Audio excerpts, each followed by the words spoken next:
Meus irmãos, vamos abrir a Epístola de Paulo a Filipenses. Como sabem, estou fazendo uma série de exposições nessa epístola e hoje nós leremos o texto que se encontra no capítulo 2, versos 19 até o verso 30. A palavra de Deus diz assim: Espero, porém, no Senhor Jesus, mandar-vos Timóteo o mais breve possível, a fim de que eu me sinta animado também, tendo o conhecimento da vossa situação. Porque a ninguém tenho de igual sentimento que, sinceramente, cuide dos vossos interesses, pois todos eles buscam o que é seu próprio, não o que é de Cristo Jesus. E conheceis o seu caráter provado, pois serviu ao Evangelho junto comigo como filho ao Pai. Este, com efeito, é quem espero enviar, tão logo tenha eu visto a minha situação, e estou persuadido no Senhor de que também eu mesmo brevemente irei. Julguei, todavia, necessário mandar até vós Epafrodito, por um lado, meu irmão, cooperador e companheiro de lutas, e por outro, vosso mensageiro e vosso auxiliar nas minhas necessidades, visto que ele tinha saudade de todos vós e estava angustiado, porque ouvistes que adoeceu. Com efeito, adoeceu mortalmente. Deus, porém, se compadeceu dele, e não somente dele, mas também de mim, para que eu não tivesse tristeza sobre tristeza. Por isso, tanto mais me apresso em mandá-lo, para que, vendo-o novamente, vos alegreis e eu tenha menos tristeza. Recebei-o, pois, no Senhor, com toda alegria, e honrai sempre a homens como esse, visto que por causa da obra de Cristo, chegou ele às portas da morte, e se dispôs a dar a própria vida para suprir a vossa carência de socorro para comigo. Oremos. Amado Deus, que bom estarmos na Tua casa e poder participar, ó Deus, desse ato de ordenação e posse de oficiais eleitos segundo a Tua vontade para o cuidado do Teu povo. Cantar todos estes louvores e agora poder ouvir a Tua doce voz. Prepara, Senhor, os nossos corações para que eles recebam a Tua palavra de bom grado e que haja, Senhor, pela ação do Teu Espírito, persuasão, convencimento, a fim de que nossa vida seja edificada por Ti e somente por Ti. Nós oramos e suplicamos ao Senhor pela iluminação do nosso entendimento, à luz da Tua palavra, é o que Te pedimos em nome de Jesus. Amém. Meus queridos irmãos, certa vez um pastor mudou-se de cidade e ele teve uma necessidade de deslocamento dentro dessa cidade. Ao entrar no ônibus, fato ocorrido anos atrás, e ele foi pagar a sua passagem e percebeu que o motorista, antigamente se pagava, para o motorista ali, o cobrador, e ele percebeu que o troco que recebeu estava passando 25 centavos. Ele se assentou-se, aguardou o momento de descer do ônibus, e enquanto o ônibus não chegou no seu destino, ele ficou naquela luta: 25 centavos, devo devolver? Quem se importa com isso? É algo muito pequeno, não tem necessidade. Bom, se é 25 centavos, tem que devolver, do e-mail. Ele ficou naquela luta. Enfim, chegando no seu destino, ele resolveu, ao descer do ônibus, antes de descer do ônibus, devolver aqueles 25 centavos. E aí, a reação que ele teve por parte do cobrador foi: o senhor é aquele pastor que mudou recentemente para a nossa cidade? E ele respondeu que sim. Ao responder que sim, ele disse: pois é, eu estava aqui pensando em visitar a igreja para te ouvir pregar e resolvi te dar 25 centavos a mais para ver como que o senhor reagiria em face disto. Ele desceu do ônibus e disse: louvado seja o nome do Senhor, porque me livrou de desonrá-lo e de contribuir como pedra de tropeço para este homem. Meus irmãos, alguém já disse que nós precisamos mais de exemplos do que de opiniões. Se não subestimamos a coerência entre o saber e o ser, essa afirmação se torna parcialmente verdadeira para nós. Porque a Escritura exige de todos nós uma coerência entre aquilo que nós sabemos ser o nosso dever neste mundo e aquilo que nós fazemos deste mesmo saber. E com referência a Cristo, eu afirmo que todos nós deveríamos ter pelo menos um modelo a seguir, com referência a Cristo. Alguém que viva de maneira que nós tenhamos o interesse de viver de modo semelhante. Alguém que seja capaz de, pelo seu testemunho, inspirar a nossa formação espiritual, inspirar a nossa formação moral. A cultura popular nos apresenta muitos modelos. Modelos de pessoas que triunfaram na música, se tornaram celebridades, escritores, autores famosos de livros que nós amamos, atletas esportivos, personalidades políticas, influenciadores digitais, atores, atrizes e tantas outras personalidades que a sociedade, de forma geral, nos apresenta como um projeto de vida, como um modelo de vida, uma referência a ser seguida. E não há nada de errado com o sucesso e também com a popularidade. Entretanto, muitos desses mesmos personagens, eles nos estimulam a viver uma vida não baseada na fé em Jesus Cristo, mas em busca apenas de triunfos terrenos, de uma vida alheia à comunhão com Deus. Se observarmos os modelos que temos na sociedade geral hoje, nós temos muitas pessoas em destaque, mas destaque na vida profissional, como eu disse, acadêmica, e em tantas outras áreas profissionais. Nem sempre as referências que a sociedade nos apresenta são referências de pessoas que amam a Deus, que temem a Deus e que estão dispostas a andar nos caminhos do Senhor a todo custo.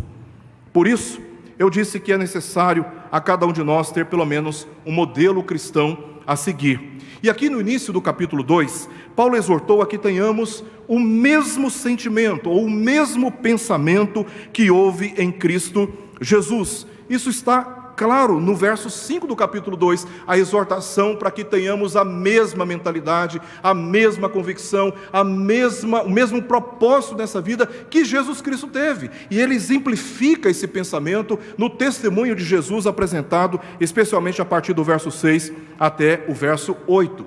Esse testemunho serve para todos nós como uma referência absoluta, uma autoridade final quanto à formação do nosso caráter, dos nossos valores morais. Mas podemos simplesmente, olhando para o testemunho de Jesus, afirmar: não é possível seguir o modelo de Jesus, porque Jesus é perfeito, ele estava imaculado do pecado, ele não tinha nenhuma inclinação para o mal, ele era um ser humano perfeito, e nós somos imperfeitos.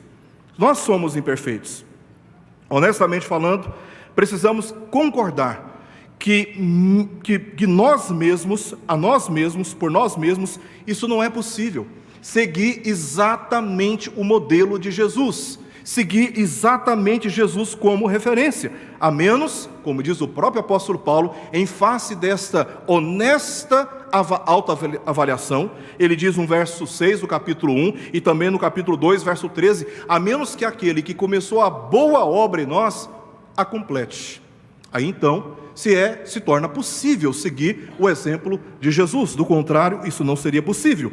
E nesse sentido, e confiados na ação de Deus em nós, Paulo deu testemunho de dois homens que estavam intimamente associados com o modelo de Cristo, como exemplos de piedades para nós hoje. No capítulo 2, versos 5 ao verso 11, ele apresentou Jesus como exemplo máximo de humildade e também de sacrifício. E com base na autoridade deste fundamento moral, exortou a igreja a investir na unidade, no sentido de que, isso está registrado nos versos 2 a 4 do capítulo 2, no sentido que todos nós pensemos a mesma coisa, tenhamos o mesmo amor, sejamos unidos de alma, tendo o mesmo sentimento, nos recusando a agir por partidarismo e também em busca de vanglória, mas agindo por humildade, considerando os outros superiores a nós mesmos e não considerando interesses particulares acima de interesses coletivos.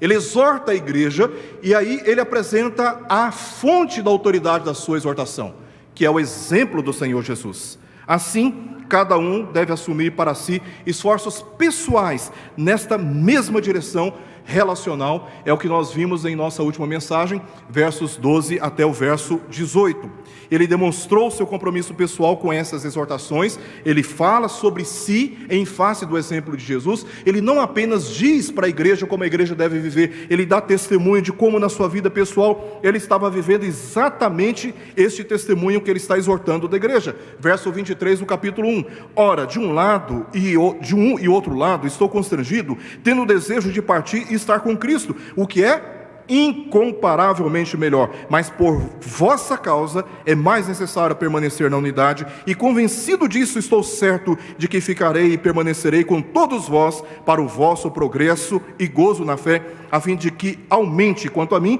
o motivo de vos gloriardes em Cristo Jesus pela minha ausência de novo convosco. Aqui ele está falando sobre como a vida dele estava intimamente comprometida com a unidade da igreja e de forma abnegada, exatamente como ele demonstrou o exemplo na pessoa do Senhor Jesus. Então ele não exorta a igreja a viver aquilo que ele não está vivendo, ele demonstra na sua vida o seu próprio comprometimento, e ele não termina por aí. Capítulo 2, no verso 17, ele diz: entretanto, mesmo que seja eu oferecido por libação sobre o sacrifício, a serviço da vossa fé, a favor de vocês, alegro-me e com todos vós me congratulo. Então o apóstolo Paulo está aqui demonstrando o seu exemplo pessoal. Agora ele dá testemunho de dois homens bem conhecidos pela igreja em Filipos, que também estavam igualmente comprometidos com estes princípios de relacionamentos. E a sua intenção foi de estimular a igreja a seguir o exemplo de Cristo, demonstrado através de seus líderes, como aqueles que estão à frente do rebanho, percorrendo o caminho que todos os demais deveriam também percorrer. Ele mesmo diz em 1 Coríntios capítulo 11, verso 1, sede meus imitadores, como também sou de Cristo. A intenção do apóstolo Paulo é induzir a igreja a olhar para o Senhor Jesus Cristo. E ele faz isso, irmãos, mostrando o exemplo pessoal como líder na igreja e também o exemplo que esses outros líderes, Timóteo e Epafrodito, demonstraram na sua vida do seu comprometimento de seguir nos passos de Cristo. Esses homens são a prova de que a mensagem do Evangelho não é meramente um conceito, não é meramente uma informação, mas a mensagem é pessoal e poderosamente transformadora. Então nós vamos ver rapidamente esses dois exemplos apresentados aqui pelo apóstolo Paulo. Primeiramente, Timóteo, exemplo de um servo altruísta, versos 19 ao verso 24. Do verso 19 até o verso 24, ele se concentra em mostrar aqui quem foi Timóteo diante da igreja. Em Atos capítulo 16, nós lemos que Timóteo era filho de um casamento misto. Seu pai era grego, era bem conhecido e tinha bom testemunho de crentes das cidades de Listra e também de Icônio, hoje localizadas na região da Turquia. Quando Paulo o encontrou e conheceu, quis levá-lo consigo nas viagens missionárias. Ele percebeu que aquele jovenzinho, filho de um casamento misto, tinha um grande potencial. E ao invés de se colocar como um obstáculo, ele já chamou imediatamente para o campo missionário. Falei, você vai andar comigo. E ele então aceitou o desafio e andou com o apóstolo Paulo nas suas viagens missionárias. O capítulo 1, verso 1, no início dessa epístola, diz que ela foi enviada em nome do apóstolo Paulo. E pasmem, também essa epístola foi enviada em nome de Timóteo, porque ele estava na sua companhia. Então o apóstolo Paulo envia na sua autoridade, mas ele envia também na autoridade de Timóteo. Seu nome significa aquele que honra a Deus. Timóteo significa aquele que honra a Deus, e de todos os relatos que nós encontramos sobre a vida desse jovem, nós percebemos que ele fez jus ao seu nome. E aqui no verso 19, o apóstolo Paulo apresenta o motivo de enviar Timóteo. O desejo do apóstolo Paulo foi, enquanto preso na cidade de Roma, tendo Timóteo à sua companhia, o desejo do apóstolo Paulo era de enviar Timóteo para aqueles irmãos a fim de confirmá-los na doutrina que tinha sido ensinada. Doutrina esta que está exposta dos versos 12 ao verso 12 até o verso 18. Ele diz no verso 19: espero, porém, no Senhor Jesus, mandar-vos Timóteo o mais breve possível. Qual o propósito? A fim de que eu me sinta animado também, tendo conhecimento da vossa situação. Timóteo, estando com eles, traria o apóstolo Paulo os relatos, as notícias de que aqueles irmãos estavam vivendo exatamente de acordo com a doutrina que tinham recebido. E aí ele exemplifica, ou melhor, ele indica nos versos seguintes, versos 20 até o verso 22, qual era o caráter desse jovem chamado Timóteo. Inicialmente, no verso 20, nós vemos que ele tinha um interesse genuíno pelo bem dos outros. Essa era uma definição. Se alguém pudesse falar assim, olha, descreva para mim em poucas palavras, quem é Timóteo? Alguém poderia facilmente dizer, Timóteo é um homem que tem genuíno interesse pelo bem alheio. Olha o que diz o verso 20, porque a ninguém tenho de igual sentimento que sinceramente cuide dos vossos interesses. Outra característica do caráter desse jovem, desse líder, é o comprometimento com os interesses de Cristo em primeiro lugar. É assim que o apóstolo Paulo diz no verso 21, pois todos eles buscam o que é seu próprio, não o que é de Cristo Jesus. Ele faz aqui um contraponto, mostrando que Timóteo, de modo contrário aos demais, era um homem que tinha o interesse de Cristo em primeiro lugar. Era isto que comandava a vida de Timóteo, era isso que guiava seus valores. Esta era a motivação de Timóteo.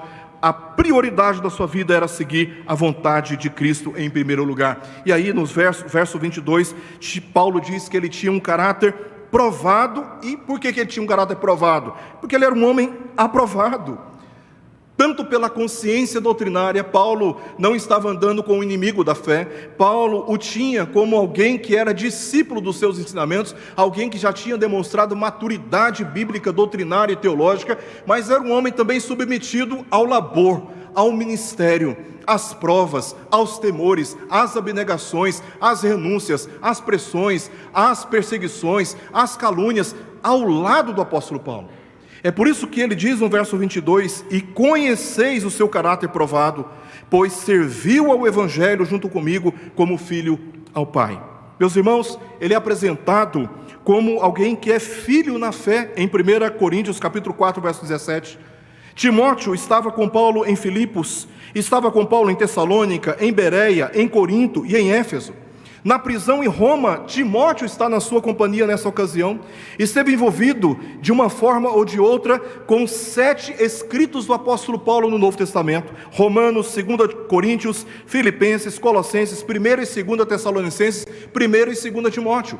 Timóteo está presente de alguma forma em todas essas epístolas. Ele foi enviado para pregar em Tessalônica, em Corinto e em Filipos, e lá na cidade de Éfeso se tornou um pastor, mesmo sendo jovem. Uma das mais importantes igrejas da Ásia Menor, lado hoje oeste da região da Turquia. Timóteo foi um pastor jovem de uma importantíssima igreja naquela região, hostil ao Evangelho.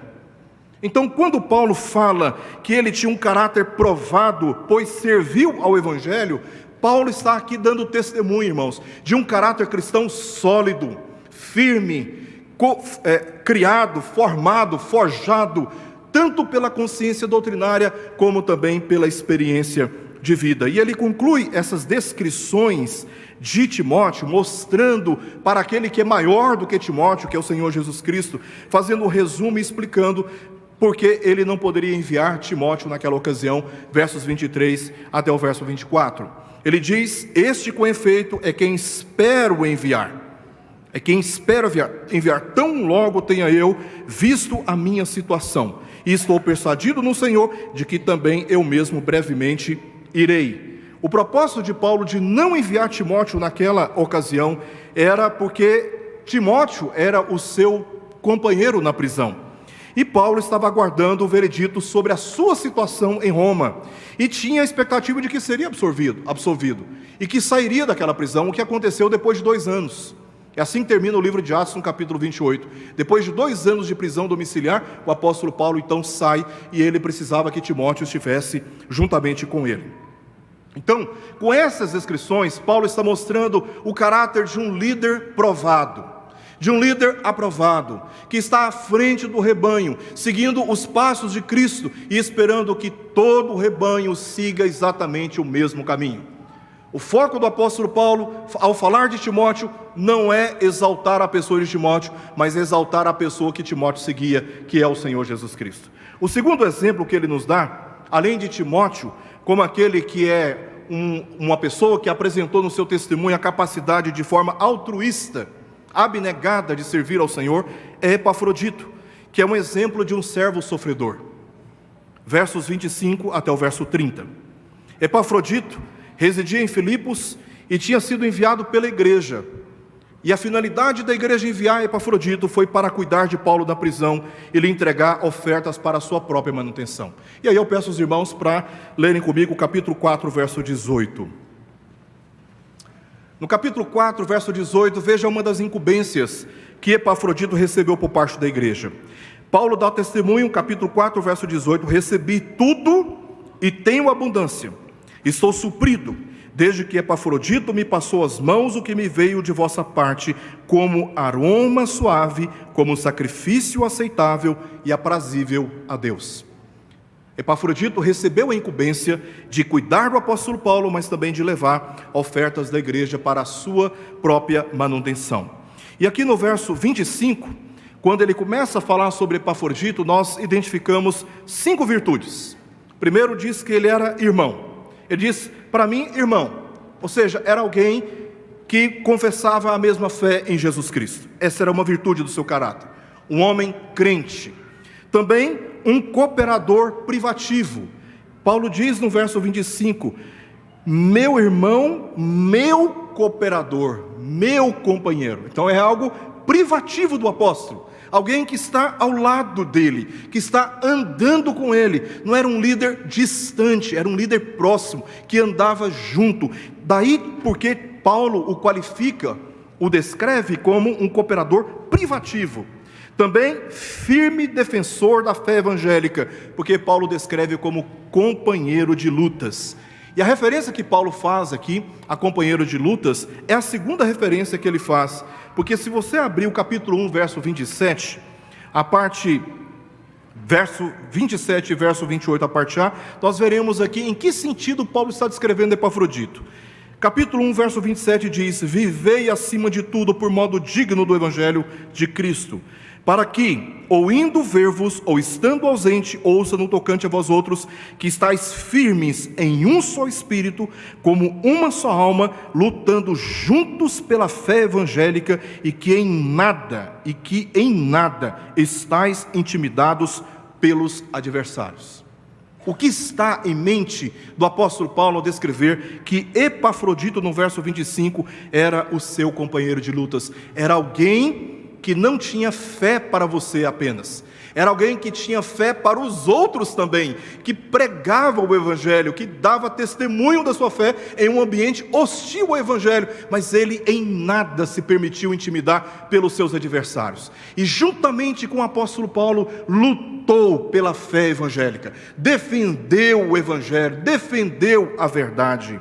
Estas são as descrições, as 3 primeiras descrições que Paulo faz da relação pessoal com Epafrodito. Mas ele continua, quando ele se refere a Epafrodito como mensageiro e cooperador vosso. Ele era um cooperador público da igreja, não privativamente apenas de Paulo, mas ele era um cooperador também de toda a igreja, na associação com o ministério do apóstolo. Tanto um mensageiro, como também um cooperador público. 5 descrições que aqui determinam o caráter deste líder perante a igreja. E as 5 razões de ter sido enviado pelo apóstolo Paulo. Versos 25 até o verso 30. Ele descreve 5 virtudes de Epafrodito, e agora ele descreve algumas razões de enviá-lo até a igreja em nome do próprio apóstolo. Primeiro, no verso 25 ainda, diz o apóstolo Paulo, vosso auxiliar nas minhas necessidades. Ele era um líder servil, ele era um líder pronto a servir. Também diz que ele era um líder relacional e tinha empatia pela igreja. Paulo fala de saudade e de também angústia. Agora, por que Epafrodito sentiu angústia? Porque ele ficou sabendo, que a igreja ficou sabendo, que ele tinha adoecido. E a angústia da igreja pela causa dele foi motivo dele se angustiar, mas não por ele, mas pela igreja. E ele diz no testemunho do apóstolo Paulo que ele tinha saudade da igreja. Ele tinha saudade da igreja. Então, meus irmãos, de Filipos até cidade de Roma, tinha uma distância muito grande. E ele tinha saudade da igreja.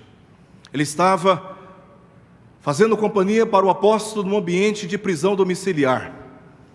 E ali ele sentia saudade. Certamente passava muito tempo com Paulo falando sobre a igreja, falando do Fernando, falando do Eliseu, falando dos irmãos. E Paulo está dizendo: olha, eu tenho que levá-lo, eu tenho que enviá-lo, porque ele tem saudade de vocês. E ele também sofreu uma angústia quando vocês ficaram sabendo que ele tinha adoecido. Era um líder relacional. Não era um líder impessoal, era um líder do povo, no meio do povo, que andava com as pessoas e desenvolveu afeto pelo povo. Ele era um líder também disposto a enfrentar riscos pela igreja. Existem dois tipos de líderes na igreja, nas palavras de Jesus no Evangelho de João, no capítulo 10. O líder que serve a igreja enquanto as coisas estão convergindo para o seu próprio interesse. Quando esses interesses esgotam, eles vazam, eles fogem, eles abandonam o rebanho. Mas existe um líder, descrito pelo próprio Senhor Jesus na igreja, que não é mercenário, que está ali não em busca do seu próprio interesse, mas ele está ali pelo interesse e pelo bem dos outros. É óbvio, Jesus está falando dele como o bom pastor. Mas nós temos aqui o exemplo, por exemplo, do apóstolo Paulo, que preferiu permanecer com a igreja, a fim de que a igreja continuasse progredindo na fé e no gozo. E ele também dá testemunho aqui de como Epafrodito, um líder, que não estava na igreja em busca de interesse pessoal, do tipo, eu não tenho um cargo, então eu não tenho interesse na igreja, eu não consigo levar a cabo as minhas opiniões, as minhas vontades, as minhas preferências sobre culto, sobre música, sobre pregação, então essa igreja não serve para mim. Como uma vez, pregando numa igreja nos Estados Unidos, terminei de pregar, uma moça que foi ali pela primeira vez na igreja, era uma igreja presbiteriana entre brasileiros, na cidade de Atlanta. Ela me abordou e disse: olha, eu vim aqui, sou líder de uma missão lá no Brasil, e eu vim aqui e com dois propósitos: se eu me agradasse do louvor, e se eu me agradasse da visão missionária da igreja. Eu não sei o que aconteceu no coração dela, que ela depois não apareceu na igreja, ela não voltou mais ali. Talvez estava procurando uma igreja que a agradasse, e não uma igreja onde ela pudesse agradar ao Senhor pelo exercício da sua fé. Aqui Epafrodito mostra no testemunho do apóstolo Paulo de ser um homem que estava disposto a se entregar pela igreja, mesmo que isso redundasse em privações, em prejuízos contra a sua própria vida. E é isso que Paulo descreve sobre ele nos versos 27 a 28. Ele sofreu fisicamente uma grave enfermidade e ele se sujeitou a este risco por amor da igreja. Verso 27, com efeito, adoeceu mortalmente. Deus, porém, se compadeceu dele, e não somente dele, mas também de mim, para que eu não tivesse tristeza sobre tristeza. Por isso, tanto mais me apresso em mandá-lo, para que, vendo-o novamente, vos alegreis, e eu tenha menos tristeza. Ele se lançou ao campo missionário, sabendo dos riscos de uma grave enfermidade, e foi o que aconteceu com ele. Mas ele se lançou ao campo missionário também sabendo do risco de morte, é o que Paulo dá testemunho no verso 30. Diz assim: visto que por causa da obra de Cristo, chegou ele às portas da morte, por causa da obra de Cristo, e se dispôs a dar a própria vida, para suprir a vossa carência de socorro para comigo. Você acha que Epafrodito estava preocupado em perder a sua vida no campo missionário, tendo sido enviado pela igreja para socorrer, para atender às necessidades de um outro missionário? Ele não estava preocupado. Diz o apóstolo Paulo que ele estava disposto a dar a própria vida por essa causa, a causa de Cristo. Veja qual é o padrão de liderança que Paulo está demonstrando como uma liderança que anda nos passos do Senhor Jesus Cristo. Timóteo e Epafrodito são homens que Paulo termina aqui com a exortação de que homens como este, verso 29, devem ser recebidos no Senhor por toda a igreja, com toda alegria e também com honra. Homens como estes devem ser honrados, homens como estes devem ser recebidos, e isto está em conformidade com aquilo que ele diz em 1 Tessalonicenses capítulo 5, versos 12 a 13, ele diz: agora vos rogamos, irmãos, que acateis com apreço os que trabalham entre vós, e os que vos presidem no Senhor e vos admoestam, e que os tenhais com amor em máxima consideração, por causa do trabalho que realizam. vivei em paz uns com os outros. E o apóstolo Paulo está se referindo aos presbíteros da igreja de Tessalônica. Ele diz: rogamos que acateis com apreço os que trabalham entre vós e os que vos presidem no Senhor e vos admoestam. Eu quero encerrar esta mensagem trazendo algumas considerações para todos nós aqui. Meus irmãos, o testemunho destes homens foi exposto como modelos e seguidores de Cristo. Cristo não apenas mostra o caminho, Cristo também é o caminho para os seus seguidores. Quando Cristo veio, não veio restaurar os reinos deste mundo.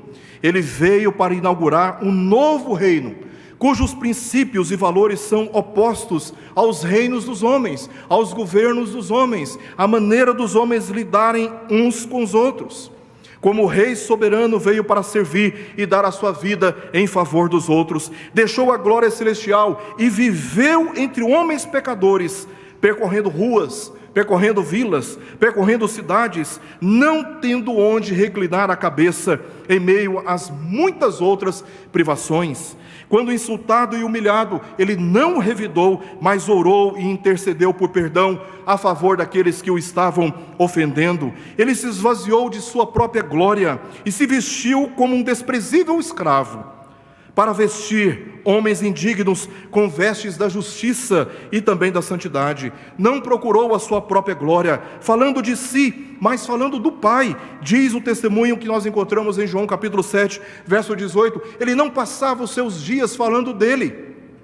Ele passava os seus dias entre os discípulos, o tempo todo falando do Pai, a ponto de no capítulo 14 de João, Filipe dizer: Senhor, mostra-nos o Pai, isso nos basta. O Senhor fala tanto do Pai, o Senhor fala tanto do Pai, definitivamente mostra-nos o Pai e resolvamos isso. E Jesus disse: Filipe, há tanto tempo estou convosco e não me tendes conhecido? Quem vê a mim, vê o Pai. Como dizes tu, mostra-nos o Pai?